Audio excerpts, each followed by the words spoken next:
The real concern to me is, will Human 1.0 be able to continue now that this onslaught has begun? And it is only the beginning. Yes, it's really interesting because in your book, you asked the question, how far does the military doctrine of full spectrum dominance extend, right? And all the way from the atmosphere into a living cell, into his DNA, and all the way to your thoughts, right? Yes, And I yes. think that last part would be very alarming to people, most people, because if your thoughts aren't even your own thoughts, then that really cancels out any kind of free will, right? If they have the technology to control your mind, then they have the full capability to do anything, which, my research into this technology, they do indeed have this kind of technology. Can you speak on that, the controlling and the monetization of our thoughts? Yes, very important. And if you remember with MKUltra, which was back in 1953, for those who don't know, when the CIA was running the mind control programs, 149 sub-projects, after we brought the paperclip Nazis in, who had reams and reams of files that they had collected through their experimentation in the concentration camps. So the CIA itself, I don't know that many people know this, but it was actually designed by Reinhard Gehlen, who was an SS officer. So we basically have a CIA which is Nazi, and it has been from the very beginning. It is no different now. It is highly developed. It has expanded through In-Q-Tel into the economy, into all the universities. I mean, this was such a bad idea. I can't tell you. But when MKUltra started right away, they were working primarily with hypnosis, drugs, and pain induction as means to fracture this personality and build agents that would have no memory of the fact that they were carrying secret documents or that they knew some secret code or whatever. By fracturing the personality, they could then reprogram those parts into sex slaves, drug mules, diplomatic corps in the U.S. Embassies around the world. They also knew that the best way would be if they could do it electromagnetically. And so research began very early on to figure out a way to, for one, bypass the ears and do a bone induction of sound for secret messages that you could be sitting on a subway and nobody else would hear what you're hearing because it's going through bone induction. So they knew that they needed to make it more remote so they wouldn't have to do those three things over and over and over with lots of agents and lots of clandestine operations.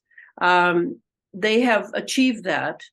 And then what they have done is to turn the entire world into a wireless operation. So everybody thinks how cool the cell phone is, how great it is that we have wireless and on computers and every other way. But there's a big price. The Chinese have a saying, the bigger the front, the bigger the back. And the back of this is huge because this is how our brains are being controlled. And I use the present tense because it's already a done deal.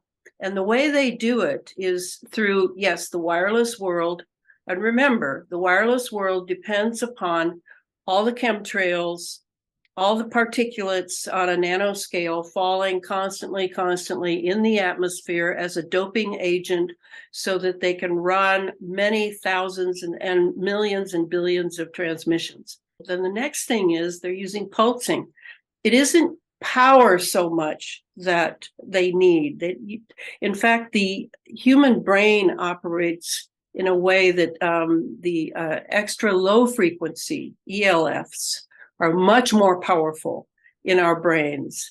In fact, our brain has a mechanism that if anything is higher than something like an extra low or ULF, then it will immediately translate it into something of a lower frequency. There's an automatic ability there. But in order to do the mind control, they need to control the entire frequency that they need in order to get in through the blood-brain barrier into the nervous system, into the brain, in order to run transmissions.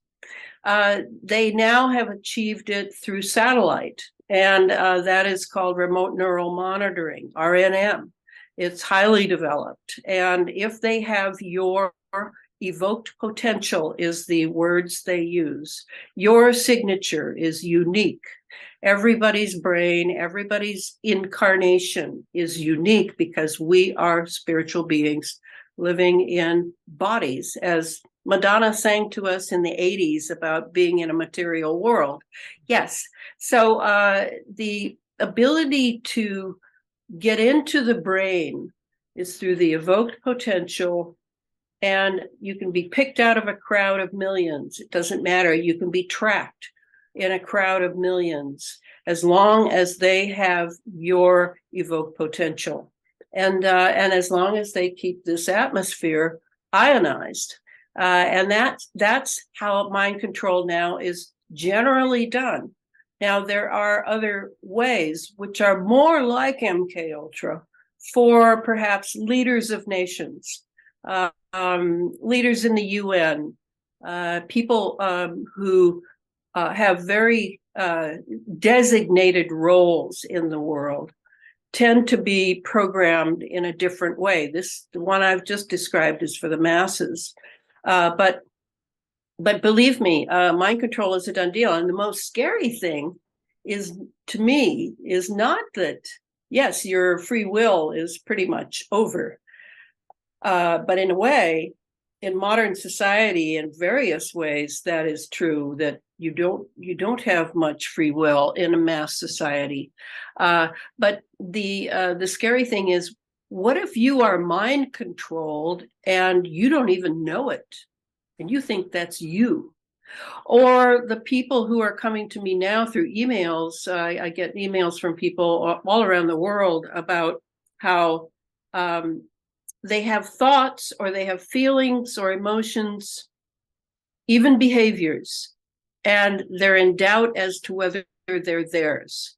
And that's a very reasonable perception, is that it may not be yours. So I say to people, if you have thoughts or impulses or any of that are just not you, it may be that you're being pulsed with a frequency to see how convincing they can be. You see what I'm getting at is that we're being drawn into a robotic, a cybernetic world.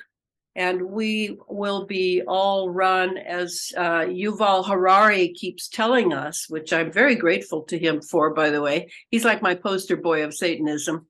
He tells us that we're going to be surveilled. That's the word he uses, but it really means controlled, from under the skin.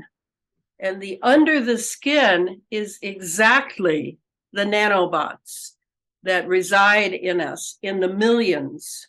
And all of those can be programmed remotely. That's the transhumanism I am most interested in. Yes, there is the genetic other prong, and that may be laying the matrix of the transhuman and a genetic matrix, but it will still require cybernetic control, I maintain.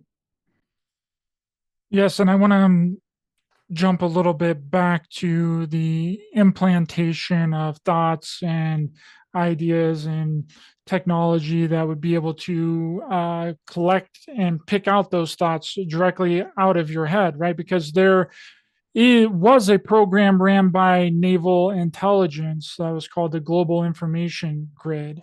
And this was a U.S. Navy Space and Naval War Systems Command. and they would use wireless handheld receivers and picked voices and data from like just directly out of people's brains like cherries. It was built by Lockheed Martin and Boeing. And it's also interesting too how you mentioned in your book like this dual use technology, and how when something is put out to the public it serves multiple uses, mostly for military use, and then it doubles as something on the public, right? And there's also V2K, which is a very real technology, that's a patented technology. There's also a technology to affect your symbiotic nervous system of humans on the planet as well. So what would be the dual use purpose for this V2K voice of God type of technology to be able to implant thoughts, ideas, beliefs, false memories into people's heads?